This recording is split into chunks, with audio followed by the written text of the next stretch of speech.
Hello everyone and welcome to the show. Now, I know what you're thinking. Another video about the US and China? This better be good. And trust me, this isn't just two pandas fighting over bamboo. This is about the future of global military dominance. We're talking fighter jets, aircraft carriers, cyber warfare, nukes, the whole shebang. Over the next few minutes, we're diving headfirst into the fascinating, terrifying, and frankly slightly confusing world of US and Chinese military might. We'll break down their strengths, weaknesses, and what makes each superpower stand out. Because honestly folks, understanding this rivalry is like trying to understand the plot of Tenet. Confusing at first, but ultimately incredibly important. Alright, let's start with the basics. The cold, hard numbers. When it comes to military spending, the US is still the undisputed heavyweight champion of the world. We're talking a projected $847 billion in 2025. China? They're no slouches either, estimated to be around $300 billion. Now, you might think that's a comfortable lead for the US, and you wouldn't be wrong. But here's the thing. China's military budget has been growing at a much faster rate than the US's for years. It's like that tortoise and hare situation, except the tortoise is carrying a whole arsenal of hypersonic missiles. And it's not just about the money. China has a massive active military force with over 2 million personnel compared to the US's 1.4 million. Now I know quantity doesn't always equal quality, but it's still a pretty intimidating number. When it comes to nukes, the US still has a larger stockpile, but China's been busy modernizing its arsenal, including developing new and terrifyingly named weapons like the hypersonic glide vehicle. It's enough to make you want to crawl under your desk and hope for the best.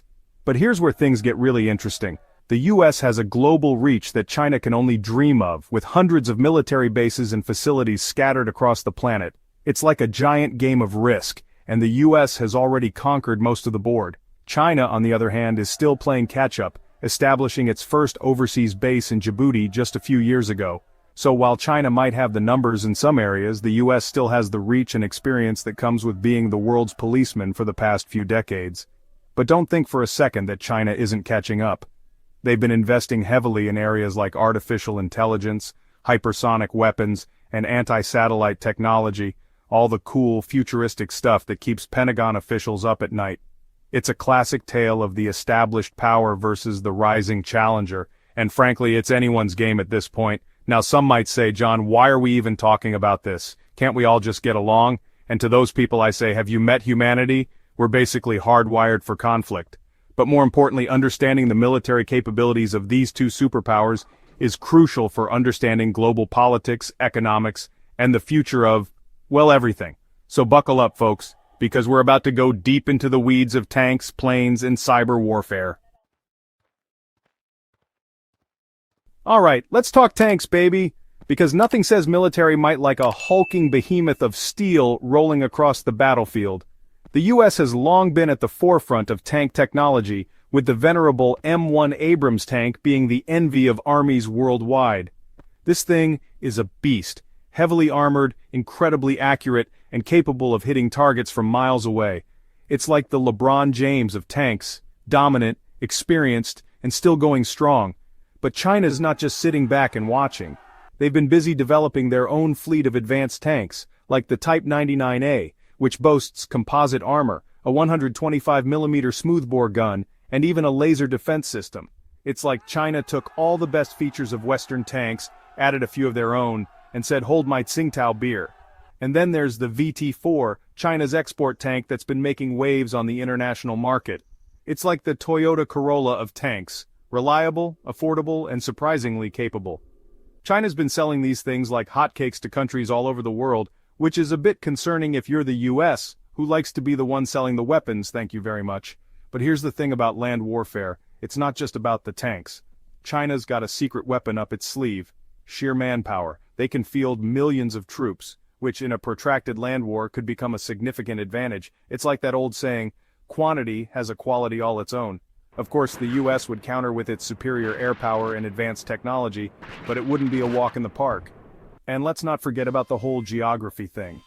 China's got a lot of land to defend, with mountains, deserts, and jungles that would make any invading army think twice. It's like trying to conquer a country-sized game of Oregon Trail. Good luck with that. So while the US might still have the edge in tank technology, China's catching up fast. and their focus on quantity and modernizing their forces can't be ignored. It's a classic clash of styles, the technological prowess of the US versus the sheer size and determination of China. Alright folks, let's move on to the high seas where things get a little bit more splashy. The United States Navy has been the undisputed king of the oceans for decades. With 11 nuclear-powered aircraft carriers, those floating fortresses of freedom, they can project power anywhere in the world. It's like having a giant, angry bird that can launch fighter jets from anywhere on the planet. China knows it can't match the US carrier for carrier, at least not yet. So they've been focusing on a different strategy, keeping the US Navy as far away from their shores as possible. They're doing this with what's known as an anti-access/area denial strategy, or A2/AD for those of you who like military acronyms. Basically, it's a whole bunch of fancy weapons designed to make life very difficult for any US ships operating near China. We're talking about long-range anti-ship missiles, like the DF-21D, which has been nicknamed the Carrier Killer. Now, whether it can actually sink a US carrier is debatable, but the fact that China has a missile with that nickname is probably not the best sign for international relations. And then there are the submarines. China's been rapidly expanding its submarine fleet, and they're getting quieter, more advanced, and more numerous by the year. It's like they're playing a giant game of underwater hide-and-seek, and they're getting really good at it. But don't count the US Navy out just yet. They're not just sitting around twiddling their thumbs and polishing their carrier decks. They're investing heavily in new technologies like unmanned ships and lasers to counter China's A2/AD strategy. It's like a high-stakes game of naval chess, and both sides are bringing out their big guns. Plus, the US has something that China doesn't experience. The US Navy has been operating globally for decades, fighting wars and conducting operations all over the world. That kind of experience is invaluable, and it's not something you can just build overnight. So, while China's Navy is catching up fast, the US still holds the advantage in terms of size, technology, and experience.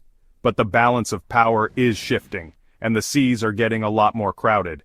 Get ready for a future where naval battles might involve more drones and lasers than actual ships. Okay, strap yourselves in, folks, because we're about to hit some serious G-forces as we talk about air power. The United States has ruled the skies for decades with iconic fighter jets like the F-22 Raptor and the F-35 Lightning II. These planes are technological marvels, stealthy, fast, and packed with more gadgets than a Bond car. But China's not just watching from the ground, waving tiny, envious fists at the sky. They've been developing their own impressive fleet of fighter jets like the J-20, China's first fifth-generation stealth fighter. It's like China looked at the F-22 and said, we'll have what they're having, but with extra MSG. And let's not forget about drones. China's been investing heavily in drone technology, and they're churning out unmanned aerial vehicles like they're going out of style. They've got everything from small surveillance drones to larger combat drones capable of carrying missiles. It's like a Black Mirror episode, but with less existential dread and more explosions. But the US isn't exactly a slouch in the drone department either. They've been using drones for years, from the iconic Predator and Reaper drones to smaller tactical drones used by ground troops, and they're constantly developing new and terrifyingly effective drone technology, like swarms of tiny drones that can overwhelm enemy defenses. It's like a scene out of a sci-fi movie, but with more real-world implications. The real game-changer, though, might be hypersonic missiles. These things are insanely fast. We're talking several times the speed of sound, and incredibly difficult to shoot down. China's been making significant strides in hypersonic technology, and they've even tested hypersonic glide vehicles that can maneuver in the atmosphere, making them even harder to intercept. It's like trying to hit a bullet with another bullet, but the bullet you're trying to hit is also doing parkour. So, while the US still holds the edge in terms of overall air power, China's rapidly catching up.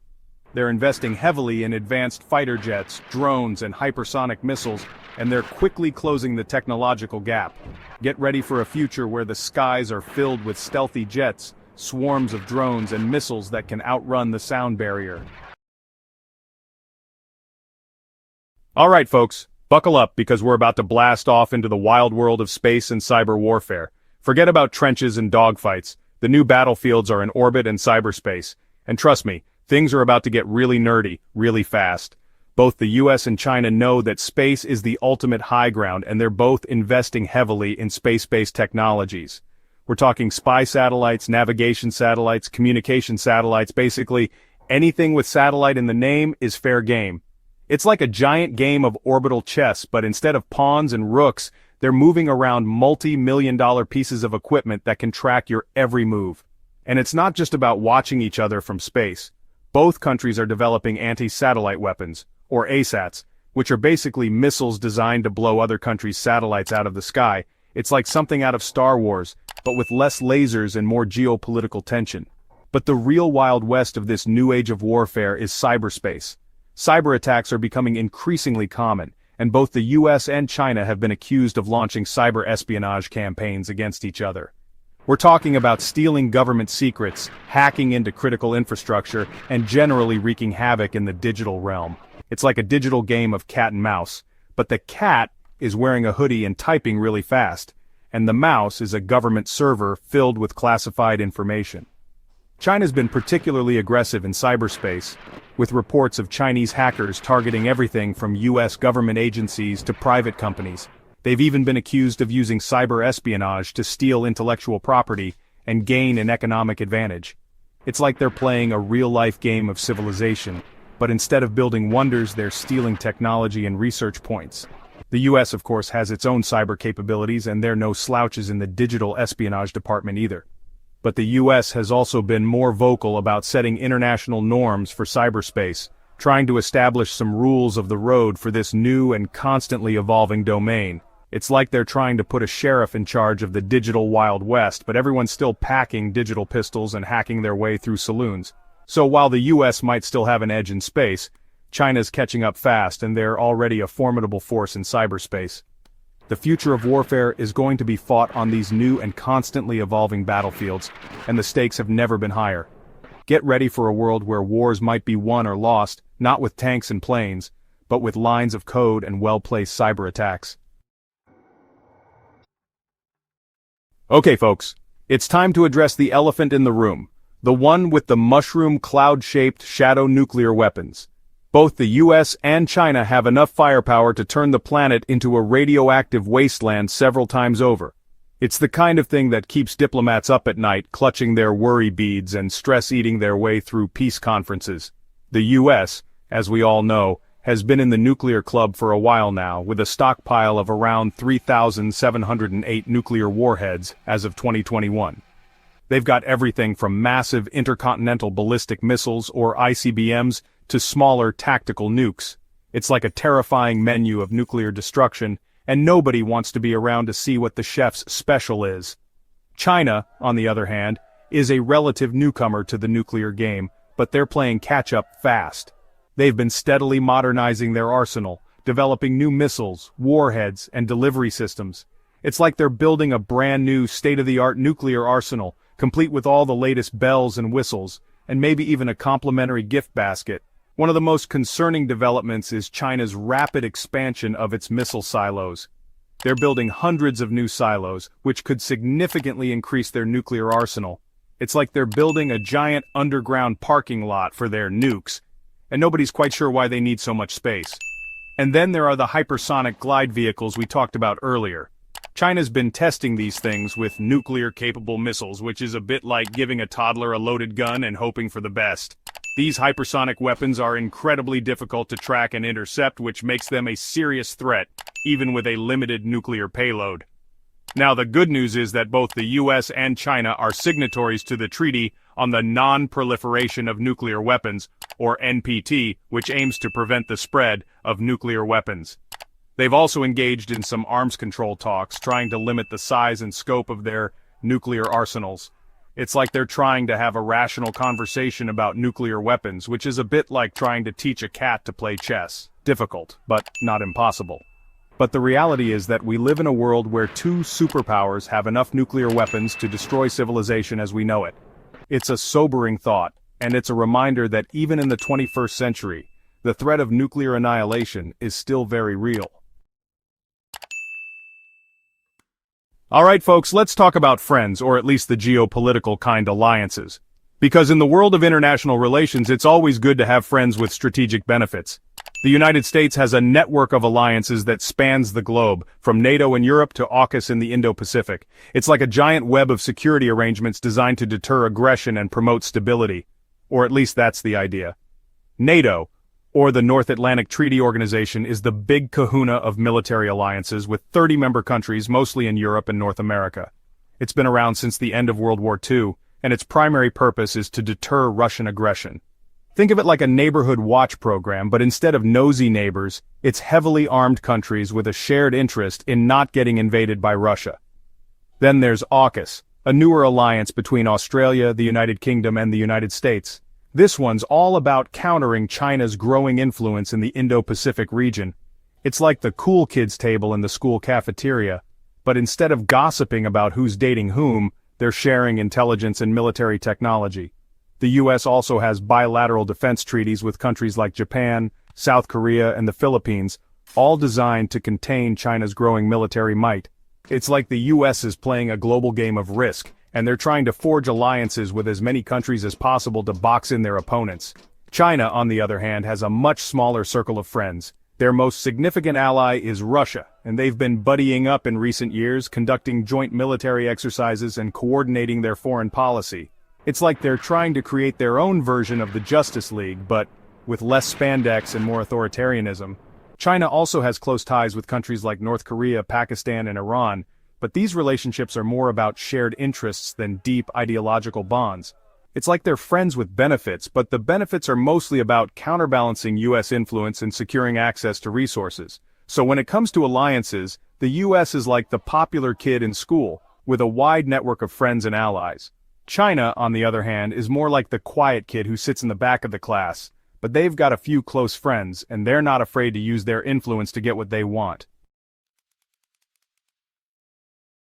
Okay folks, we've covered a lot of ground here, from tanks and planes to nukes and cyber warfare. Now let's break it down and talk about the strengths and weaknesses of these two titans. The US, despite what your conspiracy theorist uncle might tell you, is still the world's only superpower. They've got the world's most powerful military, with a global reach and unmatched experience. Their technology is top-notch, their troops are well-trained, and their economy is still the largest in the world. It's like they're playing the game of global dominance on easy mode, at least for now.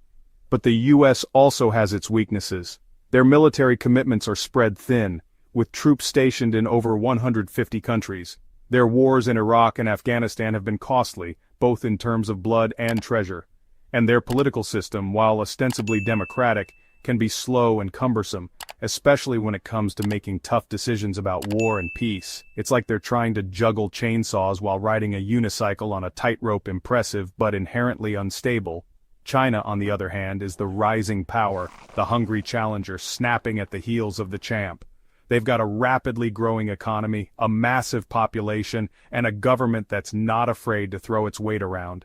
They've been investing heavily in their military, modernizing their forces and developing new and terrifying weapon systems. It's like they've been studying the US playbook, learning from their mistakes and preparing for their shot at the title.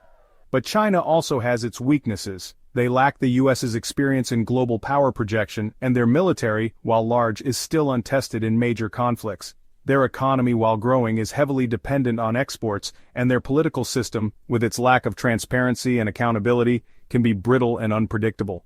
It's like they're a young boxer with a lot of potential, strong, fast, and eager to prove themselves, but still prone to making rookie mistakes. So who would win in a fight?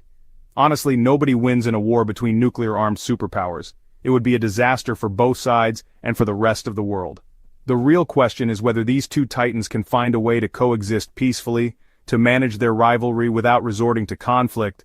It's like asking a lion and a tiger to share the same cage. Not impossible, but it's going to take a lot of careful diplomacy, mutual understanding, and maybe a really big tranquilizer gun. The future of the world depends on whether the US and China can find a way to work together, or at least to avoid blowing each other up. It's a daunting challenge, but it's the defining challenge of our time, so let's hope they're up to the task, because the alternative is too terrifying to contemplate. In conclusion, while the USA remains militarily superior overall in 2025, China is rapidly closing the gap. The US still holds the edge in areas like naval power, air power, and global reach, But China's catching up fast, with a rapidly modernizing military and a growing economy. A direct conflict would be devastating for both nations, involving not just traditional military forces, but also cyber, space, and economic dimensions. It would be a global catastrophe, with ripple effects that would be felt for generations. So what does the future hold for these two superpowers? Will they find a way to coexist peacefully, or will their rivalry spiral into conflict? Only time will tell. But one thing is certain, the world is watching, and the stakes have never been higher. Thanks for watching, and don't forget to like, share, and subscribe for more in-depth analyses. And if you're feeling particularly anxious after this video, might I suggest a nice cup of chamomile tea, or maybe something a little